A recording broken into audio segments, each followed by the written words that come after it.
when the Memphis Grizzlies hired David Fizdale in May of 2016. Grizzlies general manager Chris Wallace hailed the respected longtime assistant as a man with an abundance of personal qualities and experiences which make him uniquely prepared to lead the Grizzlies into the future. David brings a championship vision with a detailed plan of how to get the Grizzlies to the next level, Wallace said. He is a uniquely qualified coach who can lead our team now, tomorrow and deep into the future. Fizdale spoke about the open, honest and energized conversations he'd had with the players he'd inherited from core veterans like Mike Conley, Marc Gasol, Randolph and Tony Allen to the youngsters dotting the Grizzlies' rotation about what he perceived as exciting opportunities ahead. But he also acknowledged the inevitability of things changing. I mean, come on, it's always exciting in the beginning, he said with a laugh. They're not going to like me at some point. I'm already ready for that. I get it, because I'm going to have to be that guy. Over the course of 18 months, Fizdale became the guy, delivering messages that, clearly, resonated more with some Grizzlies than with others. That, plus Memphis's longest losing streak in 8 years, is why Fizdale is no longer the head coach of the Grizzlies, a decision that stunned and angered many and left plenty wondering what, exactly, can be expected of a coach entrusted with succeeding today and building a path to tomorrow, while working without the raw materials needed to ensure quality construction. You think, as a young assistant, going over there, moving cities to a new organization that's transitioning, you'd think that it would be about the long game, said Miami Heat head coach Erik Spoelstra, with whom Fizdale walked every step of the road from the Heat's video room to winning back-to-back NBA championships. To have patience and to be able to work through the transition, to be able to create something new. And that takes time in this league, and that's what was so disheartening about it. Fizdale didn't get the time.He. He got 101 regular season games and 1 playoff series. He got less than 1/4 of a second year, one in which he worked with what remains of hope for max wing facilitator Chandler Parsons for only 20 minutes a night, and worked without starting power forward JaMychal Green for 12 of 19 games, without expected starting 2-guard Wayne Selden for 17 of 19, without lottery ticket wing addition Ben McLemore for 11 of 19, and without star playmaker Mike Conley for 7 of 19. And, if we're being honest, without the real Mike Conley for all of it, as the linchpin point guard rarely resembled his best self while hobbling around on a haunted left foot. Fizdale, who has had no compunction about making and standing by unpopular lineup decisions in the past, even if they didn't bear fruit, and, often, they didn't, shook things up in search of a combination that would reverse Memphis's losing streak. It failed, and it failed in an awkward and uncomfortable way. Yes, they're going through a tough stretch right now, but this league is uncomfortable, Spoelstra said. It is when you lose and when you get challenged as an organization, when you're going through those stretches. But on the other side of those stretches, oftentimes, are the greatest benefits, when you get through that adversity together. Grizzlies brass, following the unpleasantness against Brooklyn, decided that this group couldn't make that journey. There were reports that Gasol had delivered no him or me mandate to management after he spent the final quarter of Memphis's most recent dispiriting loss on the bench. There were also no shortage of postmortems indicating that the unfiltered coach and the proud 7-footer had been bumping heads and hadn't been on the same page for quite some time. Wallace confirmed as much in a Tuesday press conference with local media. He praised Fizdale for the positive impact he made in the organization and in the Memphis community, but also insisted that what happened Monday didn't happen only because of what happened Sunday. Obviously, it's no secret there was tension between the two. This is a factor, but it's not the overriding factor, Wallace said. As I said, the trends have not been positive. We've been heading in a bad direction for quite some time, and we need to turn this around. We talked to Marc basically in real time, about the same time as I was talking to Coach Fizdale. Throughout the presser to bid farewell to Fizdale and say hello to new interim head coach J.B. Bickerstaff, who's navigated these waters before when he took the reins from Kevin McHale following his "you can't fire the players" ouster in Houston a couple of years back. Wallace steered the conversation away from Gasol's influence and toward the troubling trends that had come to mark Memphis's performance: 8 straight losses, 7 straight defeats at the grindhouse, a sub-500 record dating back to last season. Unfortunately, we are underperforming even the lowest of preseason expectations, and we are an organization that has high expectations for our team, so a change had to be made, Wallace said.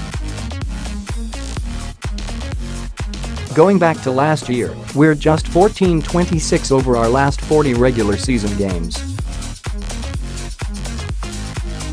So, the trends were not positive, and we had to make a change in course at this time, early in the season.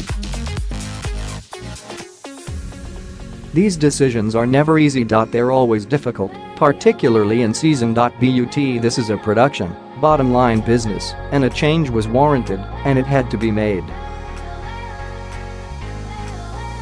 It had to be made because the Grizzlies, with Gasol nearing age 33, Conley just over 30, and Parsons at 29 with wheels twice that old, all locked on lucrative long-term deals that vaporized Memphis's cap space, want to win now.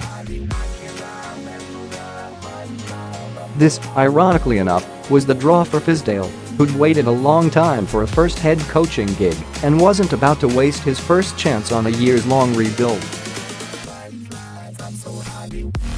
The Grizzlies have made the playoffs for 7 straight years and aren't interested in backsliding, and when that's where you live, desperate measures can be the only kind of measures you're interested in. It's a change Wallace has made before, moving on from Mikey Averoni midway through the 2008-09 season in favor of Lionel Hollins. He'd go on to lead the Grizzlies to 3 playoff berths in our years, including a 56-win 2012-13 campaign that ended in a 4-game sweep at the hands of the San Antonio Spurs in the Western Conference Finals. What did Hollins get for the best season in franchise history? Let go, and replaced by Dave Jorger, who won 50 and 55 games before piloting the Grizzlies through the worst plague of injuries the league had ever seen and into the 2016 playoffs, only to be fired that summer, leaving the vacancy that Fizdale filled and a perception of organizational instability that sure doesn't seem to be going anywhere anytime soon. We are the Memphis Grizzlies. We always get through adversity and emerge on the other side of adversity and have success, Wallace said. We needed to have a change to try to save the season. It's a note Wallace struck multiple times that these are the Memphis Grizzlies, that there's a version of the Memphis Grizzlies that our fans deserve and that what Fizdale was producing wasn't it, and that he's confident Bickerstaff will get them back to being the Memphis Grizzlies that this city and our fan base has grown to love over the last 7 years. And yet, well, wasn't Fizdale brought to town for the explicit reason of changing what the Memphis Grizzlies meant? Wasn't the point that those in power saw the writing on the wall, Randolph and Allen entering NBA dotage, an offense that routinely ranked among the NBA's least efficient, least explosive and slowest, a team perennially bereft of shooting and spacing with a style that hadn't gotten the Grizz over the hump in the Western Conference, and brought in the guy who helped Spoelstra design the pace and space he to create something more modern in Memphis? Of course nobody wanted the Grizzlies to stop being a hard-nosed defensive team, and of course nobody wanted the Grizzlies to all of a sudden start trying to be beautiful at the expense of being good.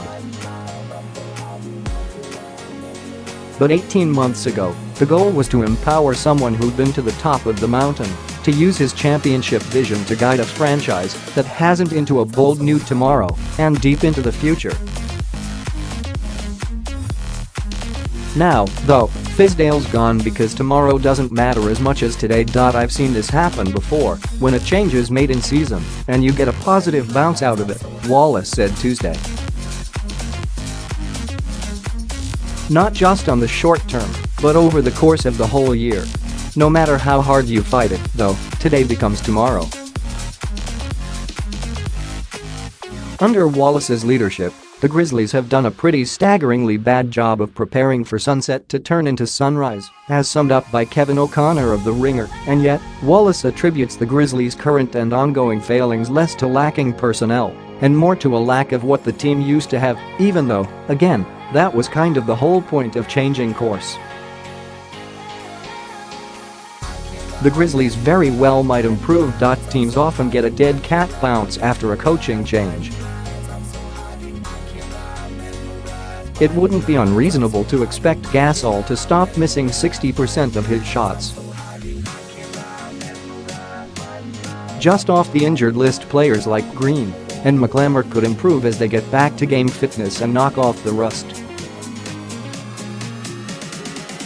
Healthy returns from Conley, Selden, Parsons, who left Sunday's game with tightness in his troublesome right knee, and reserve center Brandon Wright, out with a groin injury, would help too. Memphis can't fundamentally change what it is right now, but this year's model can't yet be confined to the dustbin of history. We started out the year playing very good basketball. So it's here.It's in this group, Bickerstaff said Tuesday. What we're going to try to do is get back to doing more of those things we were doing when we were successful. Bickerstaff didn't necessarily set the world on fire during his interim stint in Houston, but after taking over the 4-7 Rockets from McHale, he did get a dysfunctional team to 41-41 and into the playoffs. With damn near every team in the West's 6 through 12 spots dealing with major injuries or persistent problems, perhaps he can similarly land the plane here in Memphis and extend that playoff streak. Even if he does, though, then what?